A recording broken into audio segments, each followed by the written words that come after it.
Ibu, Bapak, saudara-saudariku semua yang terkasih di dalam Tuhan, selamat pagi untuk semuanya. Ayo semangat, tetap semangat, terus semangat. Hari ini tanggal 12 Oktober tahun 2020. Bacaan kitab suci yang pertama dari surat Rasul Paulus kepada jemaat di Galatia, bab 4 ayat 22 sampai dengan 24, ayat 26 sampai dengan 27, ayat 31 sampai dengan bab 5 ayat 1. Kita ini bukanlah anak dari wanita hamba, melainkan wanita merdeka. Bacaan Injil dari Lukas bab 11 ayat 29 sampai dengan 32. Angkatan ini tidak akan diberi tanda selain tanda Nabi Yunus. Dari kedua bacaan tersebut saya memberikan tema hati yang membatu membuat iman sulit maju. Ibu, bapak, saudara-saudariku semua yang terkasih di dalam Tuhan, sampai awal tahun 2000-an, kalau mendengar kata Wonosari Gunung Kidul, konotasi banyak orang mungkin sama. Daerah yang gersang, tandus, berbatu-batu. Kalau sudah musim kemarau, tanahnya kering kerontang, air sangat susah. Karena air sulit, tanaman ketela paling cocok dibuat gaplek, dimasak menjadi tiwul atau gatot. Karena daerahnya yang demikian, maka banyak warga yang di tahun 70-80-an menjadi peserta transmigrasi keluar Jawa, terlebih ke Sumatera dan Papua. Banyak di antaranya juga merantau, mengadu nasib agar bisa bertahan hidup dan mewujudkan harapan masa depan ke daerah lain, ke kota-kota besar. Karena situasi yang demikian pula, sering banyak tempat menjadi langganan kuliah kerja nyata bagi para mahasiswa dari berbagai perguruan tinggi. Namun sangat berbeda dengan keadaan sekarang. Ibaratkan dunia sudah terbalik. Tempat yang dulu banyak ditinggalkan, sekarang justru banyak dicari. Banyak orang menanam investasi, banyak tanah dibeli, sudah dengan harga tinggi. Beberapa perguruan tinggi sedang persiapan mendirikan di tempat itu. Jalan-jalan yang halus mulus, dengan kanan kiri banyak rumah makan, dengan tempat persinggahan yang nyaman untuk berhenti. Objek wisata bermunculan. Selain pantai dengan spot-spot yang indah, ada susur kali, goa, tubing, tempat camping, mendaki bukit, dan banyak lagi tempat yang dicari oleh banyak orang. Kenapa bisa ada perubahan yang demikian? Tentu karena warganya tidak keras kepala, hatinya tidak membatu, ada kemauan untuk berubah dan mau untuk maju.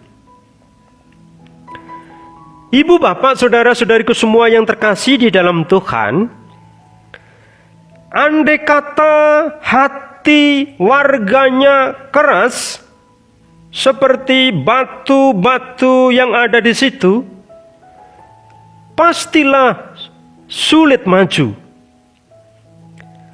Pasti akan ada penolakan untuk apapun rencana kemajuan. Pasti akan disanggah ide-ide yang bermunculan. Diskusi bisa sulit terjadi. Bila warga hatinya tetap membatu, amat sulit terjadi kemajuan. Susah menerima masukan. Terobosan tidak mudah dijalankan. Kreativitas tidak akan ada saluran. Orang yang hatinya membatu juga sulit mendengarkan orang lain berbicara. Hanya kemauannya saja yang ingin dijalankan. Syukur dan puji Tuhan bahwa warga Wonosari Gunung Kidul mau mendengarkan masukan, mau mencoba dan membuat terobosan-terobosan, sehingga akhirnya bisa mengangkat daerahnya hingga maju seperti sekarang ini. Dalam bacaan Injil, kita temukan gambaran hati yang keras membatu. Kita temukan pada orang-orang yang waktu itu mengerumuni Yesus. Mereka tidak percaya dengan apa yang dikatakan dan diajarkan oleh Yesus. Bahkan mereka meminta tanda kepada Yesus. Kepada orang-orang yang hatinya keras membatu itu, Yesus mengatakan, angkatan ini adalah angkatan yang jahat. Mereka menghendaki suatu tanda, tetapi kepada mereka tidak akan diberikan tanda selain tanda Nabi Yunus. Sebab seperti Yunus menjadi tanda untuk orang-orang Niniwe, demikian pula lah Anak Manusia akan menjadi tanda untuk angkatan ini. Ibu, bapak, saudara-saudariku semua yang terkasih di dalam Tuhan, terhadap orang-orang yang hatinya keras membatu, Yesus mengingatkan bahwa mereka tidak akan menerima tanda selain tanda Nabi Yunus. Dengan kata lain, karena hati mereka keras membatu, Yesus tidak akan membuat mujizat di depan mata mereka. Yang dimaksud Yesus dengan mujizat Nabi Yunus tiada lain yaitu seperti Yunus yang masuk ke perut ikan selama 3 hari lalu keluar.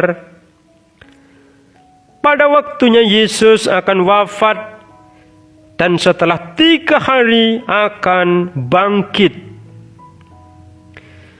Di tempat-tempat lain, kepada mereka yang hatinya mau terbuka, Yesus membuat tanda-tanda atau mujizat-mujizatnya. Namun kepada angkatan yang jahat itu, Yesus tidak membuatnya. Yesus pasti berharap bahwa kita semua memiliki hati yang lembut, bukan keras membatu. Dalam kelembutan hati, pasti firman Tuhan akan bisa tumbuh berkembang. Orang siap membuat perubahan-perubahan sehingga bisa maju dan berkembang. Hati yang tidak membatu memungkinkan orang bertransformasi diri sehingga hidupnya semakin berarti bagi sesama. Di mana orang masih mau mendengarkan suara kebaikan, masih selalu terbuka akan petunjuk dan perintah-perintah Tuhan, menerima masukan dari siapapun hal-hal yang berguna, orang tersebut akan mampu melihat banyak tanda-tanda dari Tuhan. Salam kasih dan doa dari saya, Romo Petrus Trimargono.